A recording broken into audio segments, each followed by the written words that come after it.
Howdy, folks, and welcome to another edition of the Hats Hits IG Live Special. We said we wouldn't do this anymore, but we're back. We told a big fat fib, and yes, we did, as we're here with all of you on this Friday after round 2 of the high school football playoffs VHSL style. I am a double dipper. That's correct. Too much dipping on this day. Way too much. All right, if you're watching on CoVA Sports TV on YouTube or X or Twitter, Facebook, LinkedIn, Virginia Preps, all those different places, Instagram, we welcome all of you. As it was a busy night of high school football playoffs, and if you're watching on those other platforms besides IG, you can see the brackets that I have updated as we go through it tonight. Let's give you the headline storylines. Game of the night was in Richmond. Thomas Dale and Manchester.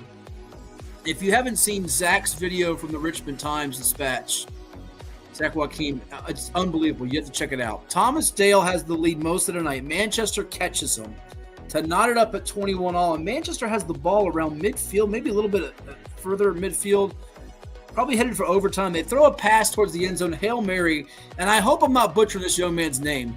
Vincent Charavier Jr., I'm sure I butchered it, and I don't mean to. But this is one of the plays of the year, and it should be on Sports Center. And it's got to be on top 10 plays, or they should just do away with Sports Center top 10 plays. But my goodness gracious, Vicente Chavarria Jr. goes 99 yards to the house. No, they didn't choke Lamar for out there watching it. They didn't choke like some of these college basketball teams do with a 12-point lead with 3 minutes to go. There was no choking involved. This was unbelievable. Now, Manchester, I'm shocked they didn't tackle this young man. But what a job to go 99 yards to the house. This is the play of his life in a playoff game to go to distance. And it was a lot better than James Harrison of the Steelers against my Arizona Cardinals in the Super Bowl, where I thought Larry Fitzgerald would tackle him, and he tried to before halftime. But the Cardinals came back and took the lead. Problem was they had to play defense and didn't do it very well in the last 2 minutes. You can't blame that on Warner and Fitzgerald. You can blame that on Aaron Francisco, which I still do. And I will till my dying day. But what a job. Kevin Tucker's Knights had lost the last 5 times in the playoffs. And he's going to attempt to join us on 757 Sports Talk on CoVA Sports TV coming up on Saturday. We say hey to Zipper out there. If you're watching, you can interact with us, all the different platforms. We encourage you to do so through IG, Twitter, X, Facebook, LinkedIn, wherever you're tuning in from. But what a game that was. The other big story in Richmond that was a stunner, not so much the outcome, but the margin of the outcome. You had an undefeated Verina team. Undefeated Dinwiddie team. It's been a long day, folks. I had 2 ODU basketball games to call, and I'm sleep deprived, and I'm probably going to have a lot of slip-ups here, but I don't intend to have slip-ups. Dinwiddie was undefeated at 11-0. And you say, well, who'd they play? Well, they beat Highland Springs this year in overtime on Highland Springs' field. They beat Thomas Dale, who we just talked about. Home field, playing Verina, and Verina just spanked them. Took them behind the woodshed. What a job by that Blue Devils defense for Verina. We know about Damari Carter, the wide receiver who's all-world for Verina. We know about who's burned them before in the postseason. We know about Caleb Weiss, the quarterback who's been on there, couldn't go to bed watching USC, Troy overtime, double overtime. That was a crazy game, by the way. That's right. It was up till 3 a.m. watching that game. I was kind of fading in and out, but I watched it. Verina's defense shuts out Dinwiddie for 4 quarters. Last time Dinwiddie got shut out was 2018 by Hopewell in regular season. The last time Dinwiddie got shut out in the playoffs, we're talking donuts, did not score. You got to go back to 1987 against the Justices of John Marshall. This wasn't basketball. This was football. John Marshall blanked them 29-0 in the playoffs in Richmond, and justice was not served for Dinwiddie.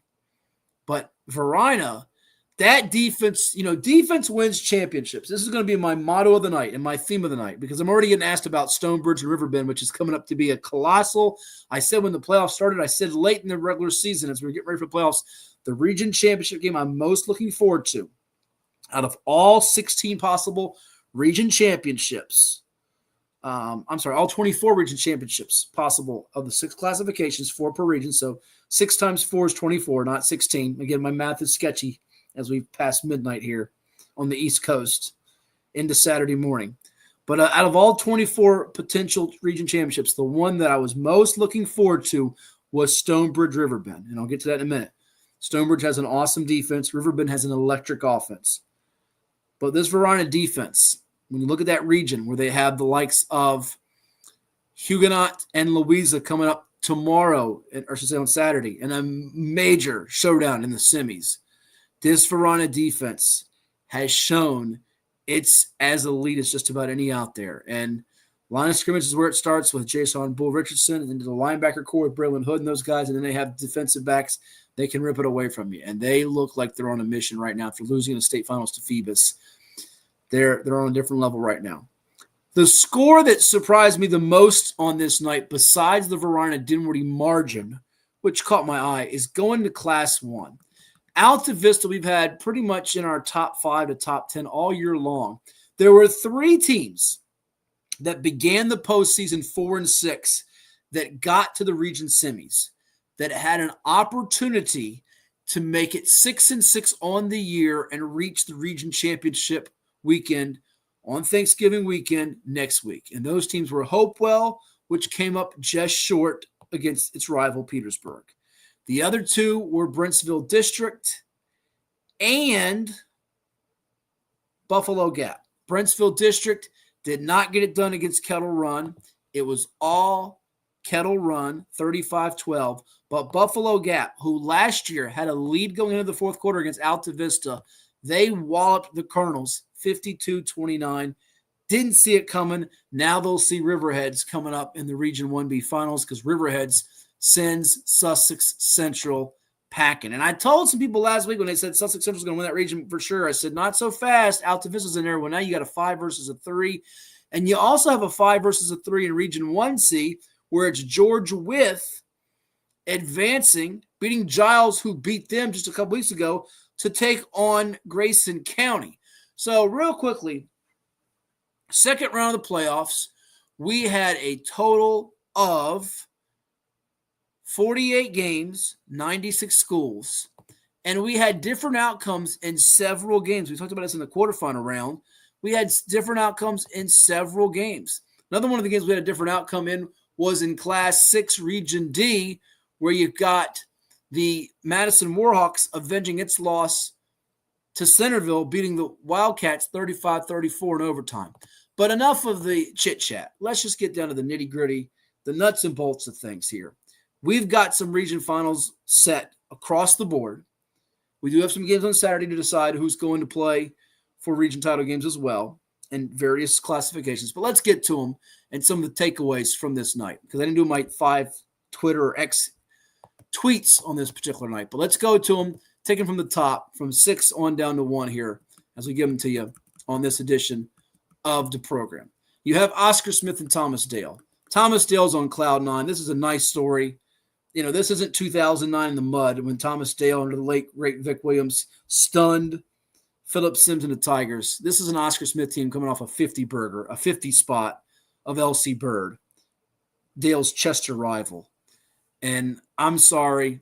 Look, Smith right now with Lonnie Andrews III operating that offense. They have so many weapons from Travis Johnson to Charles McGlown to Trayshawn Bradley. They can run it with Tajay Curtis, Breon Gibson. The defense is just smothering right now with Narad Jarvis leading that pass rush. I have a hard time seeing Dale getting multiple scores and extending a lead if they're able to get it against Smith. This feels like Smith's all the way to take it, not as appealing.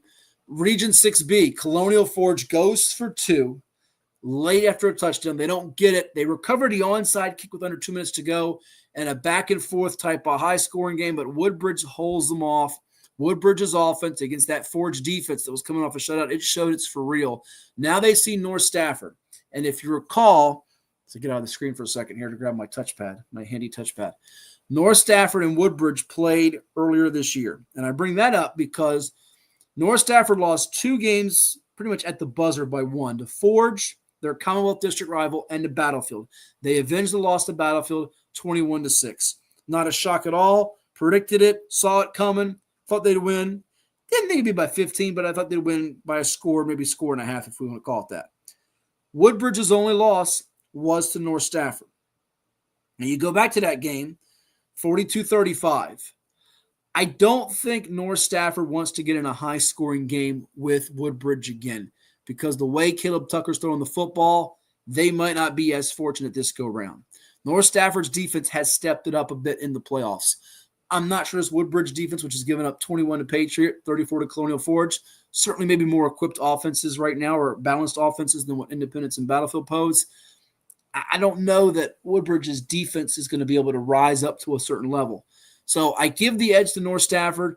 Would not be surprised, though, because Woodbridge, they're really feeling themselves. They've got to like their receiving core to go with the passing attack, and they've developed into a team that feels like it can go move on to the state playoffs. That game's a lot closer than I would have thought maybe several weeks ago.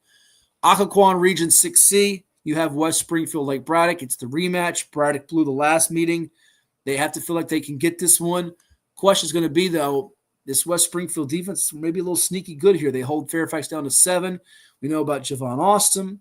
We know about Booby Wickham running the football for West Springfield. Lake Braddock's quarterback, though, Ty Jackson, the Norfolk State commit, has put it into overdrive here in the playoffs. He's had multiple touchdown runs in both rounds. So West Springfield's going to have to deal with his legs as well as his arm, but his rushing element, which he's had to show more of with Peyton Holmes' injury, that's going to be a factor in that region championship game. Going down to 6D, it is Madison, it is Westfield. These are two rivals. These are two games that can go, two teams that can go down to the wire anytime they play each other, whether it's regular season or the playoffs.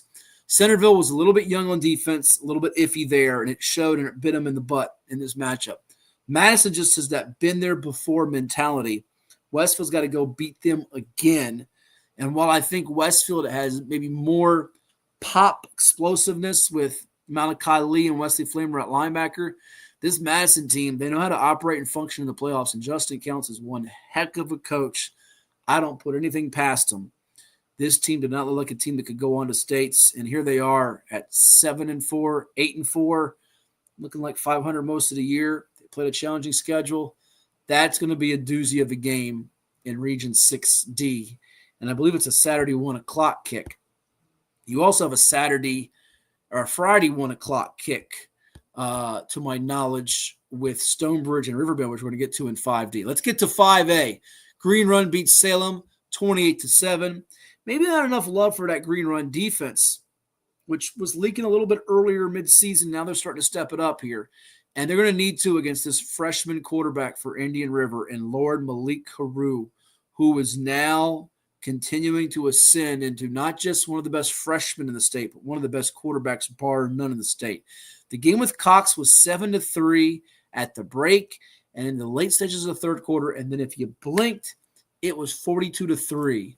As Lord Malik Carew, our reigning Chicho's Pizza 757 football player of the week, goes 21 of 27 through the air for 339 and 4 touchdown passes. You say, big deal. Cox is from the Beach District. They're not as tough as everybody says, blah, blah, blah, blah, blah. Well, look, Cox coming in hadn't given up more than 28 points all year. They were allowing just 12 points per game. They held Green Run at 20. Indian River lit them up with the air strikes in the second half, and I really want to see if Green Run can get that quarterback off his game. They've got to get a pass rush to him because I don't know right now if anybody's got the defensive personnel on the back end to stop him through the air the way he is playing right now with confidence that is just oozing through the roof. I know the Stallions have weapons. I know they got Charles Jackson going to ODU at running back.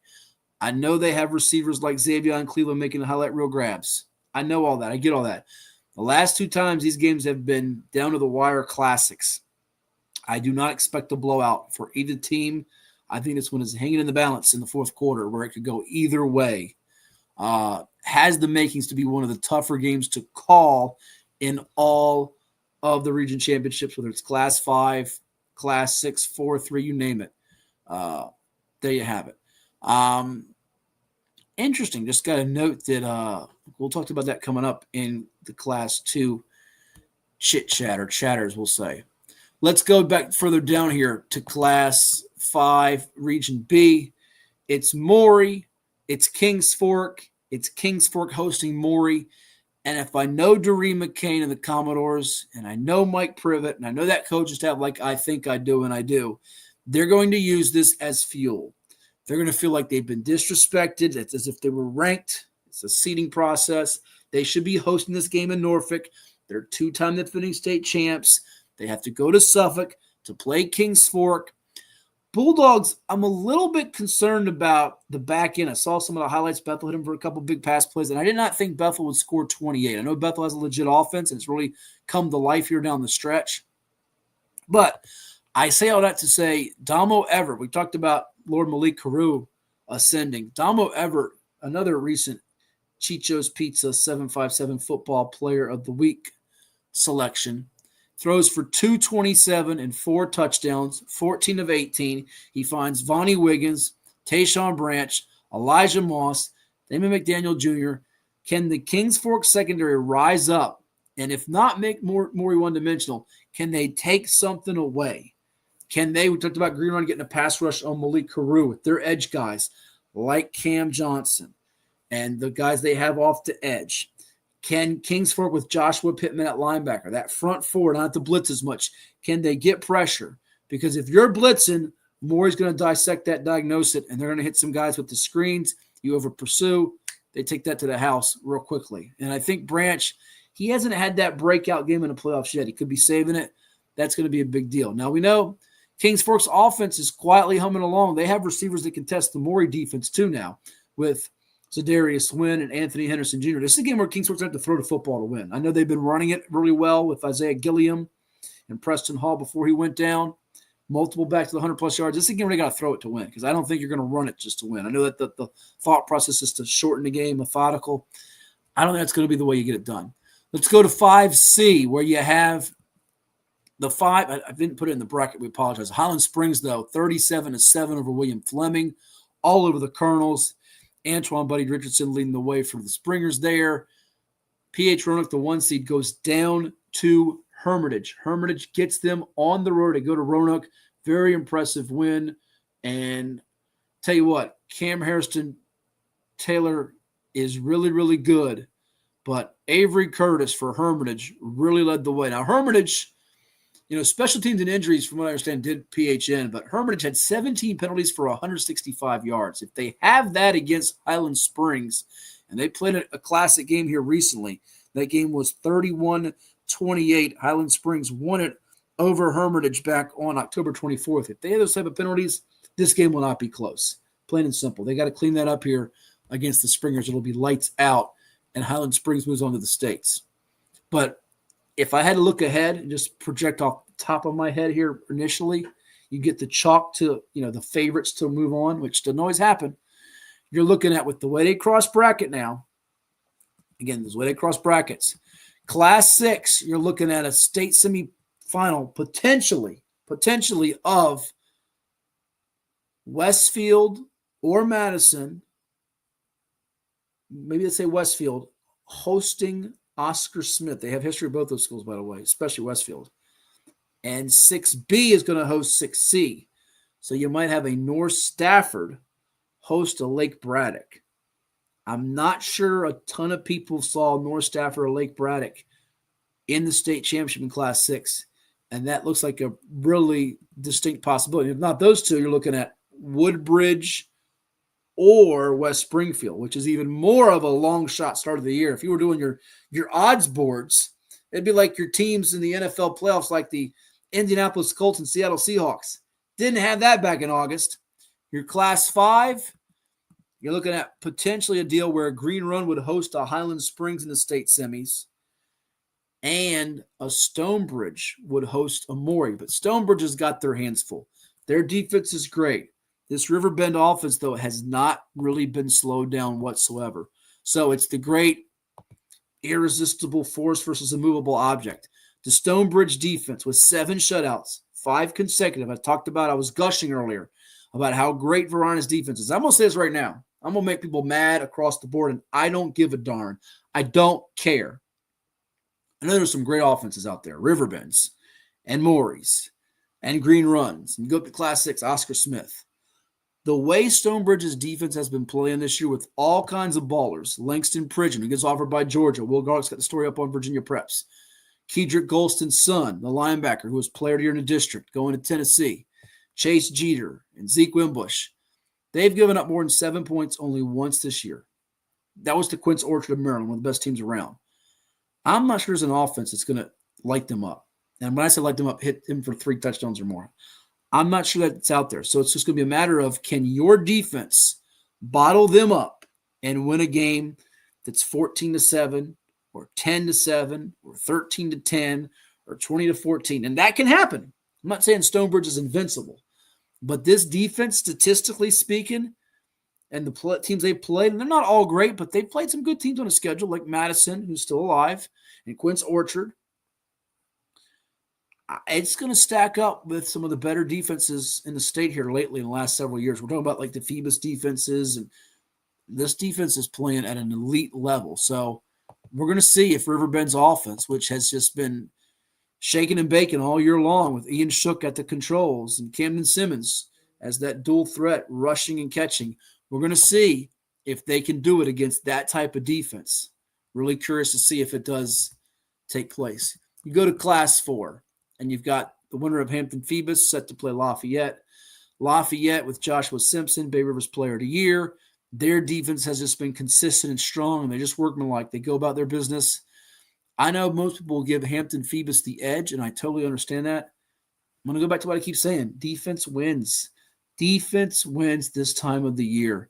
And Lafayette's defense might be equipped enough to slow down or certainly contain what Hampton and Phoebus present offensively. I think the Crabbers take that with Phoebus again. I think Phoebus has too many holes defensively right now to fill them all, and Churchland nearly knocked them off last week, but I like Lafayette's defense a lot there. And again, sticking with defense, Varina's going to see either Huguenot or Louisa, and those two teams can erupt. But so could Dinwiddie, and Dinwiddie didn't do anything on them. So Huguenot and Louisa, you're going to find another way to stay in that game and manufacture yards and points. We're going to find out real quickly. Loudoun County, Loudoun Valley, it's a rematch. Loudoun County won the last encounter fairly comfortably. They beat them back in October on the 10th, 31-7. I'll go on the record saying now that it's not going to be that lopsided. And I'll also say I would not be surprised if Loudoun Valley got the rematch. That's one where the outcome could reverse again. GW Danville rallies from an early deficit to beat Sharando. They'll host either Jefferson Forest or Hanley. I feel like Jefferson Forest is physical enough if they get through the Hanley game, but GW's offense is pretty electric. They've been humming ever since that season opening loss, and they have to feel like they can win a higher scoring game with anybody, especially when they beat Magna Vista the way they did to end the regular season. And take their, at the time, 9th straight win. Now it's 11 in a row in counting. They have 4 or 5 different rushing options. They don't rely on just one back, which I think is going to be a luxury for them. They're going to reseed for Class 4, 4 highest power ratings. So if I had to project with the top teams, if they were to get through and they didn't in 4B, you're looking at something like, let's say, even though I might pick it differently, Hampton and Loco and Varina for now because of what they just did, and GW Danville, you would get a scenario where 1 hosts 4, 2 hosts 3 in terms of power rating. So in that scenario, Varina would have the highest power rating, followed by GW, then Hampton, and Loudoun County seat, and they would all be 4, 5, 6, 7. Varina would host Loudoun County. GW Danville would host Hampton. How about that for 2 programs with rich traditions and passionate fan bases? Hampton have to leave Darling, the confines, have to go out to GW Danville. Man, would that be something. Class 3, Lake Taylor gets by Norcom. Good night for Kevin Adams and Matt Gerald Clark and Hank Slater's Titans. They'll get Petersburg. They were tied early with Hopewell. Hopewell had someone go down, but Petersburg able to win it. Their defense has given up 7 the last 2 weeks. Their defense has got to rise up against Lake Taylor's running game and Keon Johnson. I'm not sure they can do it for 4 quarters, maybe for a segment or 2. I think Lake Taylor gets through. I think they do. I've said it from day one, that bracket looks like it's their region to lose, or in this case, win. They'll win it. Same deal for Kettle Run. They get by Brentsville. Skyline slips by with Zayden Burks, one of the best backs in the state. Culpepper, who looked really, really outstanding against Goochland. Like Kettle Run a lot there. Here's the great rematch. Oh, I was there on Halloween, and I told you it's the best game I've seen all year long.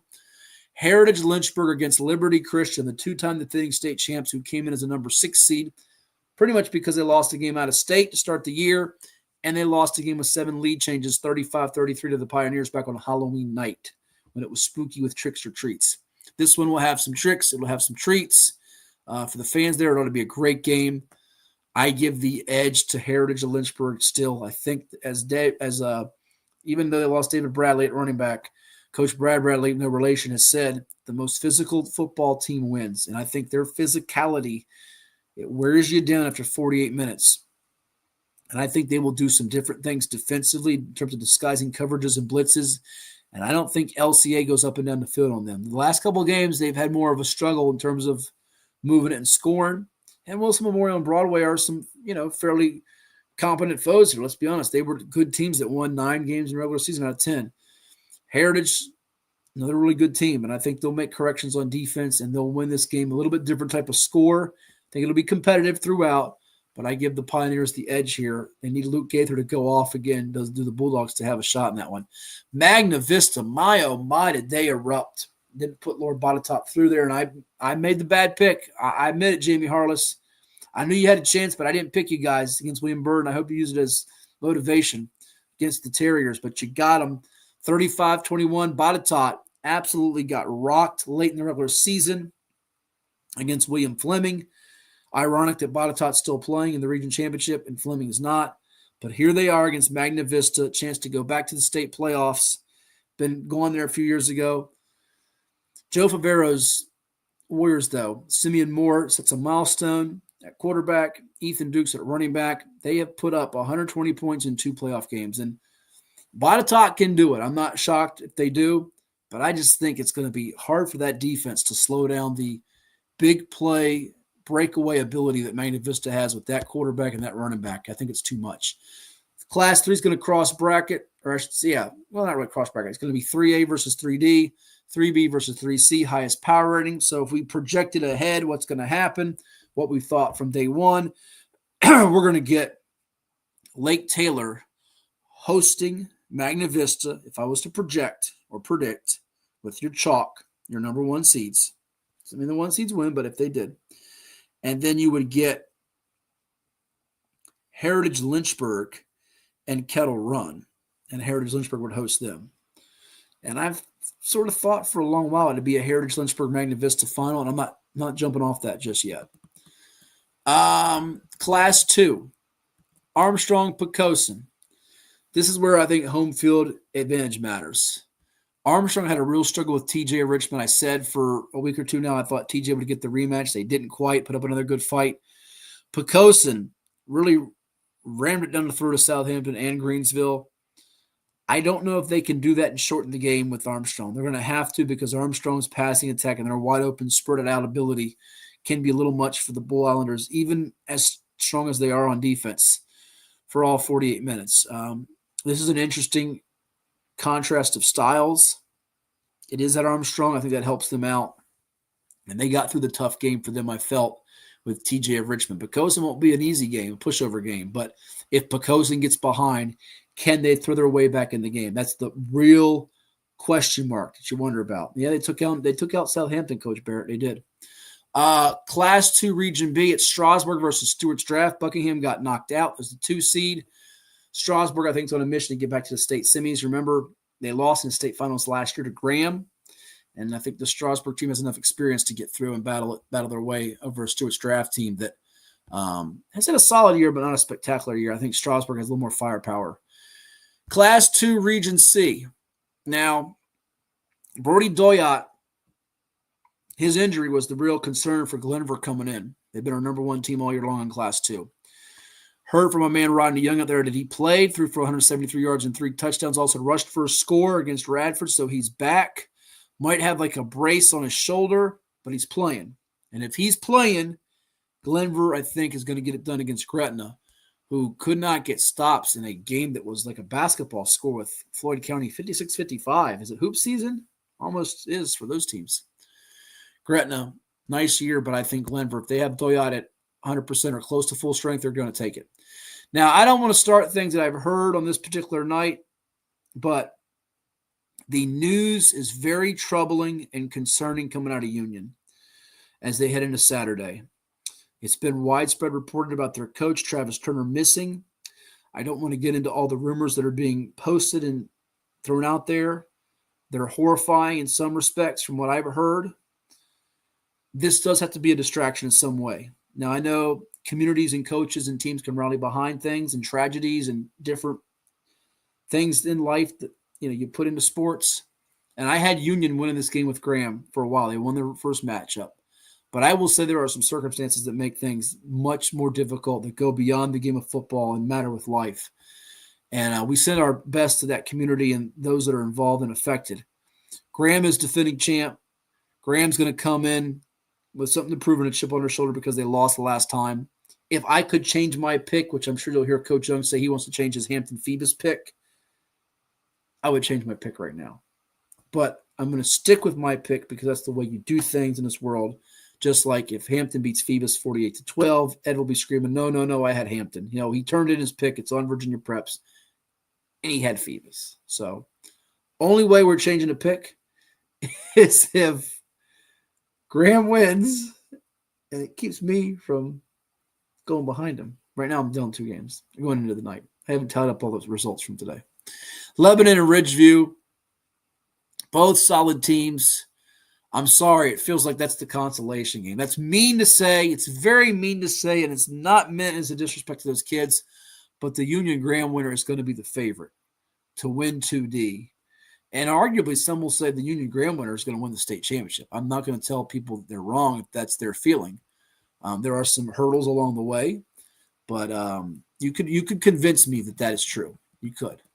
And to close up shop here, Class 1, you got Essex Rappahannock. Rappahannock put up 55 on Northampton. The combination of C.J. Kelly and Kenneth Madison at quarterback and running back are mighty good, but Essex's defense has made the corrections from getting lit up a couple of times. Sussex Central at the front of the schedule, Northumberland at the back end of the schedule. They beat Northumberland much more comfortably here. That thunder and lightning tandem of Jaden Holmes and Demetrius Stewart, I think, is going to just wear down Rappahannock. They ran the same play over and over again when they met in regular season on a Saturday in the sun in Tappahannock. And Rappahannock might be going back to Rappahannock disappointed. I think Essex is just going to keep doing it. And it's a well-oiled machine, just like Riverheads in Class 1 Region B. Gladiators have so many state championships in Class 1, they're going to run out of fingers over there and toes. And they beat Sussex Central on the road.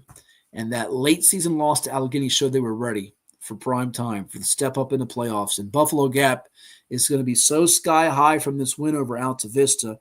I don't know how they're going to get it back down for Riverheads. I think it's going to be difficult for them to do that. And also, taking into consideration, Buffalo Gap lost 29-15 on September 19th.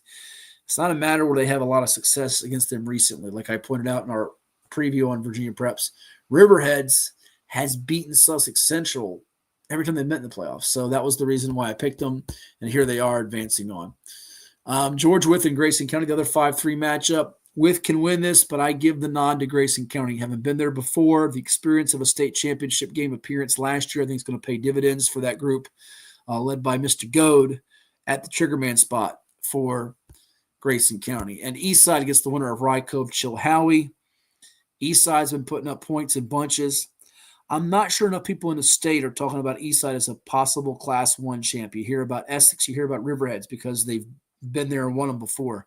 But this Eastside team with no seniors on the roster, we could be talking about them going for a back-to-back next year as we hit mid-December, and they're playing in the championship game out in Salem, Virginia. So that's going to wrap up the brackets, and let us know what you think. You can like, you can share, and subscribe to all of our content, everything we do with CoVA Sports TV. So there you have it. Quick, as I always do on this edition of the Hats Hits, parting shot on the college football scene and the NFL. A lot of people are mad about, well, they're talking about Lane Kiffin getting offered $90 million to go to LSU. You get offered $90 million and $25 million to get players or buy players. you probably have to take that, don't you? I mean, I'm not turning that down, that kind of money. If someone wants to throw me $25 million and $90 million, I'm taking it. I'm sorry. I mean, unless I'm selling my body, which nobody wants, or something that's, really gross in the sky. I mean, $90 million is $90 million. You probably not take that. So he's at Ole Miss. I said he should stay at Ole Miss, but they're just throwing some obscene amounts of money at him. He's probably going to take it. BYU Cincinnati's the game tomorrow. Is that really the game on Saturday? I mean, I'm not all that into that game. I'm really not. I think the game that grabs me the most is USC and Oregon. USC going on the road. It's a chance to be back in the national spotlight if they can pull it off at Oregon, who I don't think is as good as last year or the last couple of years. So I think it's possible. That feels like a game down to the wire. But Oregon probably ekes it out 36-32 or 28-27, something like that. It might be lower scoring, actually, than that. People are mad about, though, Notre Dame being ahead of Miami. And look, folks, you're right. You should be mad about that. But it's going to work itself out. Don't jump off the cliff for 1 week of the college football playoff show. It's going to work its way out. Okay? They're both going to get in. I don't think we get to the selection day, that Sunday, in December, and it's for a last spot, unless one of those two is to trip up again. So I think it's going to be okay. I don't think we need to. I know it talks about seeding you play. If you're an 8, you play this team. If you're a 9, you play this team. If you're a 10, I get all that. But I don't think we need to be going off the deep end with that. Bills should be worried because they could miss the playoffs now. I've been picking against the Eagles a lot this year, and they keep winning most of the time. Dallas does have the offense to make things very dicey for Philadelphia. The NFL game, though, I think Pittsburgh does beat Chicago on the road. They've got all their linebackers out to the Bears. But I think the game that really is interesting to me is Colts at Chiefs, because the Chiefs now at 5-5, if they were to lose this game, I think it's a real possibility they were to miss the playoffs. I don't think they will win this game. I think this is a must-win, and Indy's cooling off a little bit. It's at Arrowhead. So I think KC and Indy, I think KC will make a statement that they're still around, and Patrick Mahomes, who's not had a great year, will step forward, probably find Travis Kelce a couple times, and Taylor Swift will be going goo-goo gaga, and all will be well in KC land until they lose another division game to the Broncos or Chargers, and then it's the world's ending. So I think they respond in the spot. I think it's they got to save their season here with this game. So there you have it. All right. We thank you all for tuning in to this latest installment. It's a late edition of the Hats Hits IG Live special. We thank all of you for watching. And we will see you.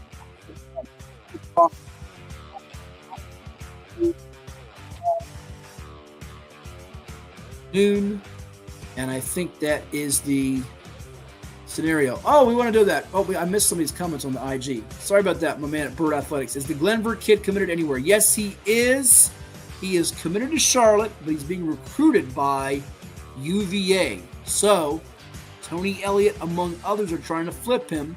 Go back and watch our interview a few weeks ago. If you can find it on the CoVA Sports TV YouTube channel. Our man Robert Anderson caught up with him. We played her on the show, also on the TV portion of the show with Coach Young and me, and he actually said he's still firm with Charlotte. We'll see if he does remain that come signing day. In Missouri or Oklahoma, Oklahoma's made me a believer. Missouri a few weeks ago did not make me a believer. Did not play well against Texas A&M, who had that great comeback last week against South Carolina. But Oklahoma's line of scrimmage play and their defense, it stepped up against Alabama, and they look like a playoff team. So give me the OU defense to make a statement. That'll do it. We'll see you next time. Some great region championship games are in store. We've got more coverage coming your way on VirginiaPreps.com and on CoVA Sports TV. And make sure you subscribe to the NFHS Network for all your coverage and live action of the games all the way through the championships. So there you have it. Alrighty, fellas, guys and gals, we'll see you next time. Later, Gators.